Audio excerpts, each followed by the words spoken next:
Hello friends, तो मैं आपका क्लास 12th के लिए 2024 बोर्ड के लिए मैं वेक्टर अलजेब्रा पढ़ा रहा हूँ। बहुत ही बेहतरीन क्वेश्चन है आपका, जिससे कहना है आपका रिप्रेजेंट। पहला क्वेश्चन में दिया गया है आपका एक्सरसाइज जो है 10.1 में। एक्सरसाइज कितना 10.1 में दिया गया है एनसीईआरटी का। इस तरह का सवाल आता है, कहना है represent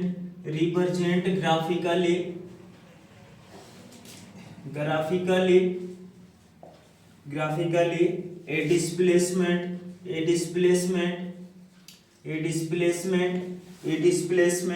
40 kilometre 40 kilometre 30 degree of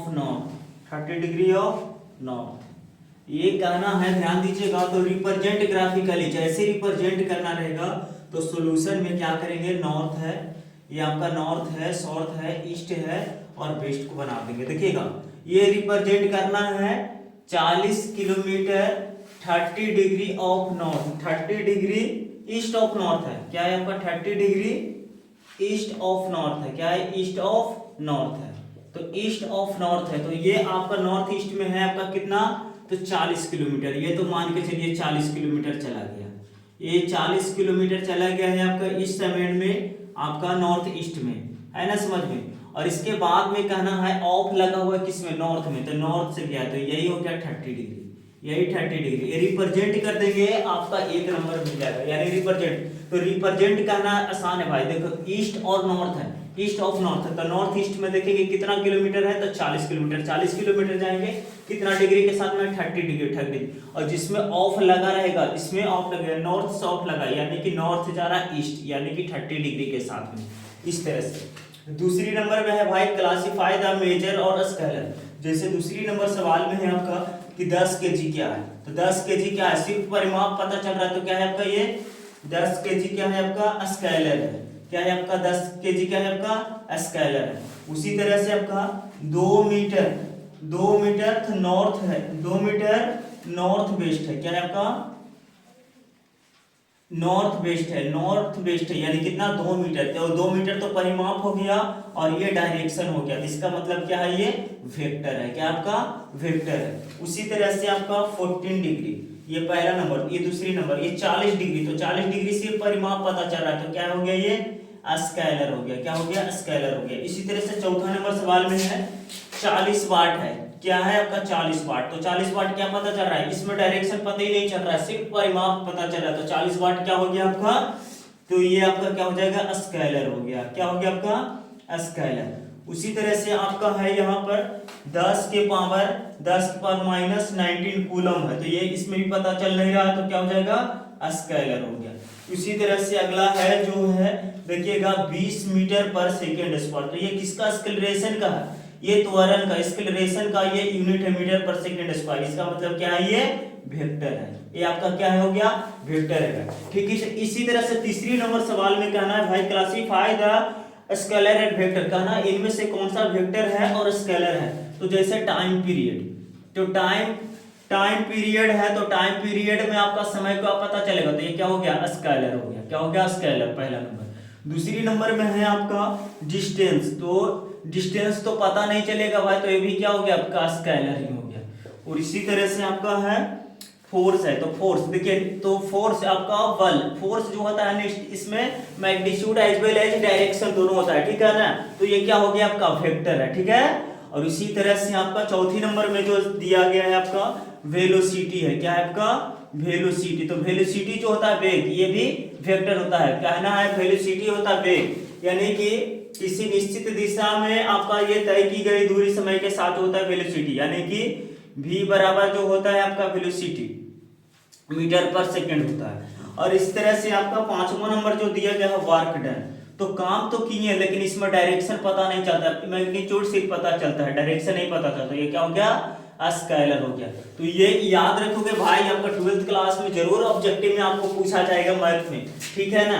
चौथी नंबर में दिया गया है भाई, तो चौथी नंबर के लिए थोड़ा सा वेट कीजिएगा, फिगर मैं बना रहा हूं। देखिएगा फ्रेंड्स, तो ये क्वेश्चन नंबर 4 में कह रहा है इन फिगर 10.6 ए स्क्वायर। इस फिगर में ये देखिएगा, यही फिगर जो है, इस फिगर में आइडेंटिफाई द फॉलोइंग वेक्टर्स कह रहा है, कोनिशियल वेक्टर इसमें कौन कौन है। तो कोनिशियल वेक्टर वैसे वेक्टर को कहते हैं जिसका इनिशियल पॉइंट्स एक ही हो जबकि टर्मिनल पॉइंट्स अलग अलग हो। तो देखिए ए और डी जो है ना, इसका इनिशियल पॉइंट यहीं से शुरू हुआ है लेकिन टर्मिनल पॉइंट अलग अलग है। तो क्या हो जाएगा, कोनिशियल वेक्टर का एग्जांपल क्या हो जाएगा, vector A and vector D हो जाएगा। उसी तरह से इक्वल वेक्टर, तो इक्वल वेक्टर किसको कहते हैं, तो जिसका वैसा वेक्टर जिसका magnitude as well as direction दोनों सेम रहता है। तो इक्वल वेक्टर जिसका मतलब कि मैग्नीट्यूड और डायरेक्शन दोनों इक्वल रहे। तो ऐसे में तो देखिए ये दोनों का डायरेक्शन नीचे की तरफ है, देखिए ए बी का भी और डी का, और देखिएगा स्क्वायर जब है तो दोनों का मैग्नीट्यूड भी सेम है। तो वेक्टर क्या हो जाएगा, vector B and vector D क्या हो जाएगा आपका, इक्वल वेक्टर हो गया।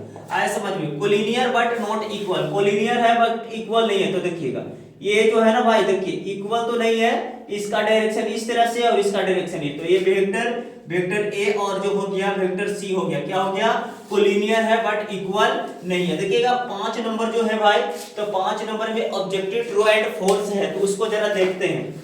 तो क्वेश्चन में आपका दिया गया है कि कहना है answer the following true and false, कह रहा है vector A and vector A are collinear. जैसे वेक्टर ए है और माइनस वेक्टर ए है, क्या है आपका, कोलिनियर है, कोलिनियर है तो बिल्कुल ही ये ट्रू है, ये क्या है आपका सही, बिल्कुल दोनों कोलिनियर है जैसा एग्जांपल देख रहे हैं। तो ये दोनों कोलिनियर हो सकते हैं, पांचवा का पहला है। दूसरी नंबर में सवाल में दिया गया है two collinear vectors are always equal in magnitude, तो बिल्कुल नहीं। जैसे दो को वेक्टर कह रहा है कि दो को वेक्टर रहेगा और दोनों अगर कोलिनियर रहे, दो को वेक्टर्स रहे और क्या रहे, कोलिनियर रहे, क्या रहे, कोलिनियर, तो कहना है कि दोनों वेक्टर्स का मैग्नीट्यूड इक्वल नहीं रहे, इक्वल रहेगा तो नहीं, ये बिल्कुल ही गलत है, क्या है आपका, फॉल्स है, फॉल्स है।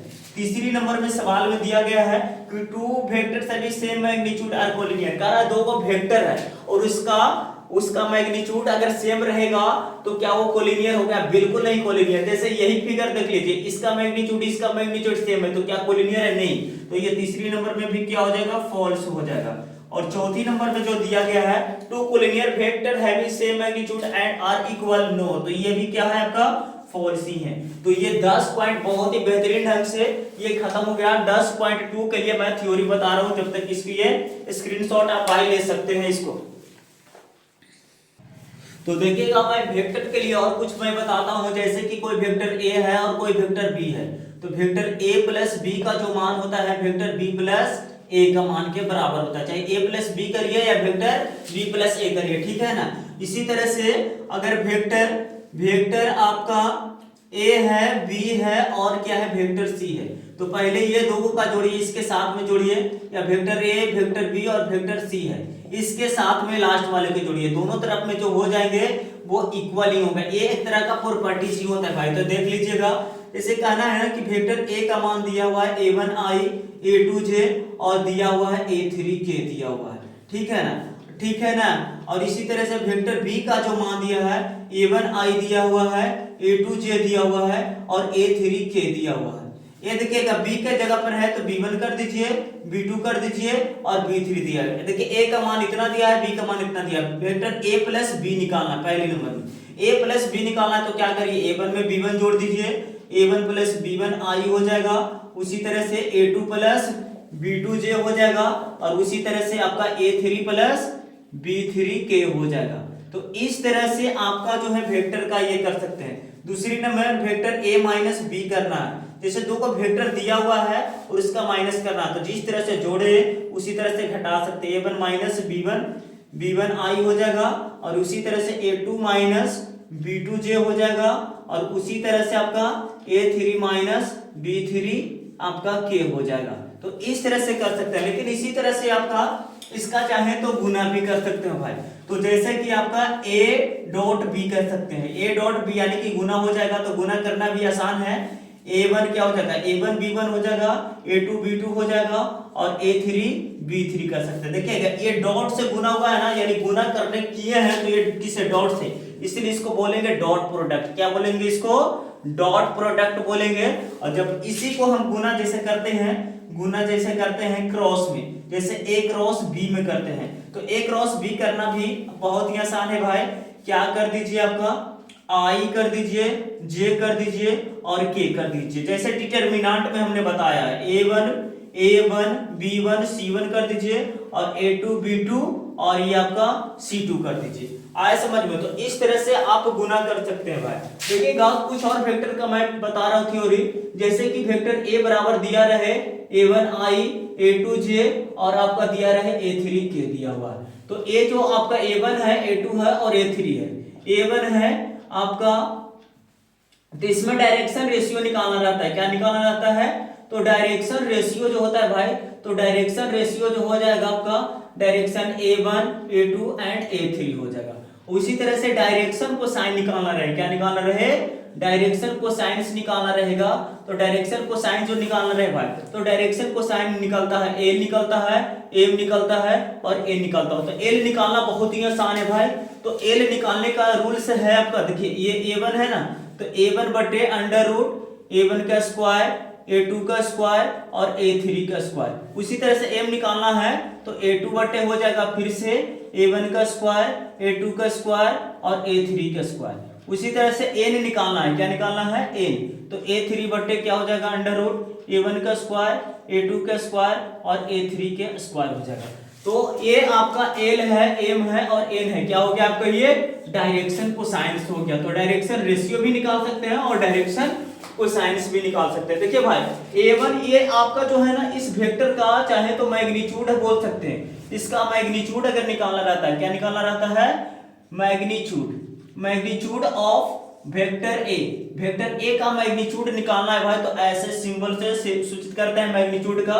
और मैग्नीट्यूड का होता है ये फार्मूला A1 का स्क्वायर और A2 का स्क्वायर और A3 का स्क्वायर हो जाता है। ये आपका मैग्नीट्यूड हो गया। और इसी का जैसे कि निकालना रहता, इसी का निकालना रहता यूनिट वेक्टर। इसी का क्या निकालना रहता?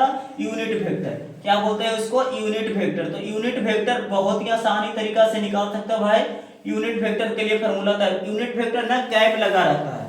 यूनिट वेक्टर का मान जो होता है, जैसे कि यूनिट वेक्टर जो होता है ना, यूनिट वेक्टर जो निकालते हैं तो उसमें आपका यूनिट वेक्टर का, जैसे इसका यूनिट वेक्टर क्या, यानी कि यूनिट वेक्टर ऑफ ए का यूनिट वेक्टर क्या हो जाएगा? तो ए पर कैप लगेंगे। कैप लगेंगे तो 1 बटे मैग्नीट्यूड ए हो जाएगा और ये आपका वेक्टर ए हो जाएगा। तो ये आपका यूनिट वेक्टर हो जाएगा। देखिएगा भाई, तो मैं अगला जो है कुछ क्वेश्चन करवा रहा हूं जो आपका 12th के लिए बहुत बहुत इंपॉर्टेंट है और 12th की परीक्षा में पूछा जाएगा ये 2024 के एग्जाम में। तब तक इसको आप स्क्रीनशॉट ले सकते हो। देखिएगा मैं वेक्टर का एक और पॉइंट्स बता रहा हूं। देखिएगा वेक्टर अलजेब्रा जो पढ़ रहे हैं भाई 3D में पढ़ रहे हैं, जैसे कि ये आपका 3D में पढ़ रहे हैं, जैसे कि इधर x हो गया, ये y हो गया और ये आपका z हो गया। ये आपका क्या हो गया? आपका z हो गया। x axis, y axis, z axis, यानी तीनों प्लेन में x y z प्लेन में है। अगर कोई बिंदु a है और यहाँ पर कोई बिंदु b है, a का पॉइंट है x1 y1 और z1 है और b का पॉइंट है x2 y2 और z2 है। और आपका निकालना है, जैसे कि ये निकालना है वेक्टर AB। क्या निकालना है आपका? Vector AB। तो ये आपका AB कहने का मतलब हो गया, A हो गया इनिशियल पॉइंट, इनिशियल पॉइंट हो गया, और B कहने का मतलब हो गया टर्मिनल पॉइंट। क्या हो गया? टर्मिनल पॉइंट हो गया। जहां से देखिएगा आपको कहने का मतलब A से चला है B तक गया, तो A हो गया इनिशियल यानी शुरुआती बिंदु और B हो गया। तो वेक्टर AB निकालना रहता है भाई, तो करना कुछ भी नहीं है, x2 माइनस x1 i हो जाएगा और आपका निकालना है यहाँ पर x1 माइनस x2 हो जाएगा, प्लस में y2 माइनस y1 j हो जाएगा और उसी तरह से आपका z2 माइनस z1 k हो जाएगा। तो ये आपका निकल जाएगा वेक्टर AB। इस तरह से पॉइंट दिया रहेगा, यानी कि इस तरह से वेक्टर ज्वाइनिंग टू पॉइंट्स, यानी इसको बोलते हैं वेक्टर ज्वाइनिंग टू पॉइंट्स। तो दो पॉइंट्स के जोड़ से आप वेक्टर का जो है फार्मूला वेक्टर से निकाल सकते हैं। जैसे A और B के बीच में A बिंदु ये हो गया, B हो गया, तो ये आपका वेक्टर AB इस तरह से आप निकाल सकते हैं। देखिएगा भाई, जैसे कि आपने 10 क्लास में पढ़े हैं, जैसे कि आपका एक बिंदु A है, A आपका बिंदु A है और एक बिंदु आपका B है। जैसे कि आपका A का मान दिया हुआ है x1 y1 और ये आपका z1 दिया है, x2 y2 और ये आपका z2 दिया है। इसको कोई इंटरनली जो है इंटरसेक्ट कर रहा है, इंटरनली जो आपका रेशियो m रेशियो n में काट रहा है, इसको कोई लाइन है a, ये कोई रेखा है जो कोई लाइन है जो a m रेशियो n में काट रहा है। तो आपका निकालना है, अगर मान के चलिएगा रिजल्टेंट वेक्टर का, रिजल्टेंट वेक्टर मैं इसको बताता हूँ क्लियर, स्क्रीनशॉट ले सकते हो, इसको मिटा रहा हूँ। देखिएगा भाई, जैसे कि मान के चलिए कि वो कोई ओरिजिन पॉइंट है, ये क्या है आपका, कोई ओरिजिन पॉइंट है, ये कोई ओरिजिन पॉइंट है ओ, और इसी से आपका ए आपका कोई पी है और ये बिंदु कोई क्यू है, ये बिंदु कोई क्यू है, जिसमें आपका इस तरह से दिया गया है, आपका ये पी हो गया और ये आपका क्यू हो गया। जैसे मान के चलिएगा कि इसका जो दिया गया है, इसका पोजीशन वेक्टर जो है ए दिया है और इसका पोजीशन वेक्टर जो है ना बी दिया है, और इस लाइन को पी को क्यू से मिलाने वाली रेखा को कोई इस तरह से काट रही है, ये आपका जो है ना आर पे, तो आपका कहना है ना कि इसका जो ओ आर का निकालना है, यानी पोजीशन वेक्टर निकालना है। जैसे कि पोजीशन वेक्टर ऑफ पी का जो पोजीशन वेक्टर है वो ए है, उसी तरह से पोजीशन वेक्टर ऑफ क्यू का जो दिया है बी दिया है, और वही निकालना है position vector of O R, यानी कि वेक्टर ओ आर का मान निकालना है। तो क्या होगा, अगर ये ए लाइन काट रहा है, ये रेशियो एम है और ये आपका एन है, एम रेशियो एन में काटना है, तो वेक्टर ओ आर का जो मान हो जाएगा वो डायरेक्टली आप लिख सकते हैं एम का जो मान है सो M into vector B plus में एन इंटू वेक्टर एम बट्टा में एम प्लस एन हो जाएगा। ये आर को आप रिजल्टेंट भी बोल सकते हैं, यानी रिजल्टेंट बराबर क्या हो जाएगा, एम बी हो जाएगा और एम ए हो जाएगा, यानी एम प्लस एन हो जाएगा। यानी शॉर्ट में रूप से कहिए कि जैसे कि कहने का मतलब है कि दो लाइन है, ये आपका ये नाम है पी है और क्यू है, इसको कोई लाइन इस तरह से काट रहा है एम रेशियो एन में, और यहाँ पर अगर मान के चलिए आर है, तो आर का जो वेक्टर का निकालेंगे, आर का जैसे किसी पॉइंट से निकालेंगे तो ये आर का जो मान निकलेगा वो क्या निकल जाएगा, जैसे इसका पोजीशन वेक्टर अगर ए रहे, बी रहे और इसका रहे ए रहे, तो ये आर का जो निकालेंगे पोजीशन वेक्टर, तो क्या हो जाएगा आपका एम बी और N A divided M plus N. ये कौन सा कट रहा है, दोनों के बीच में कट रहा है, इसको हम बोलेंगे इंटरनली, क्या बोलेंगे, इंटरनली डिवीजन, क्या बोलेंगे, इंटरनली डिवीजन। यही जब एक्सटर्नली होगा, एक्सटर्नली डिवीजन कहने का मतलब है ये हो गया इंटरनली, क्या हो गया आपका इंटरनली हो गया, और वही इंटरनली डिवीजन हो गया, और वही एक्सटर्नली हो जाता है। एक्सटर्नली डिवीजन जब हो जाता है यानी कि बाहर से जब कटता है भाई, जैसे कि ए कोई रेखा है, ये कोई है आपका पी है और यहाँ पर का नाम है क्यू, और ये बाहर में कोई कट रहा है यहाँ पर आर पर, और इसका पोजीशन वेक्टर जो है ना, ये जो पोजीशन वेक्टर दिया हुआ था इसका ए दिया है और इसका बी दिया है, और निकालना है वेक्टर आर का। तो आर का जैसे निकालना, जैसे ये बिंदु जैसे कि ओरिजिन पॉइंट ओ है, तो इसके सापेक्ष निकालना है, इसके सापेक्ष ये आपका निकालना है, कहने का मतलब है कि ओ आर का वेक्टर, ओ आर का निकालना है पोजीशन वेक्टर। तो करना कुछ भी नहीं है, यही फार्मूला लिखेंगे, खाली यहाँ पर जो है ना माइनस हो जाएगा, एम बी हो जाएगा और माइनस एन ए हो जाएगा, और क्या हो जाएगा ए माइनस एन हो जाएगा। ये देखिएगा इंटरनली के लिए फार्मूला ए रखिएगा और एक्सटर्नली के लिए फार्मूला ए और इंटरनली के लिए ए, बिल्कुल ही आपका ये आ जाएगा आपका भाई। तो इस तरह से आपका जो है एक्सरसाइज अब मैं 10.2 अगली क्लास में वेक्टर का अलजेब्रा का चलाऊंगा, बहुत ही बढ़िया। अगर अच्छा लगे तो हमारे चैनल को सब्सक्राइब कर लीजिएगा, अगर कोई डाउट रहे तो हमें पूछ सकते हो, कमेंट्स कर सकते हो। थैंक यू फॉर वॉचिंग, ठीक है।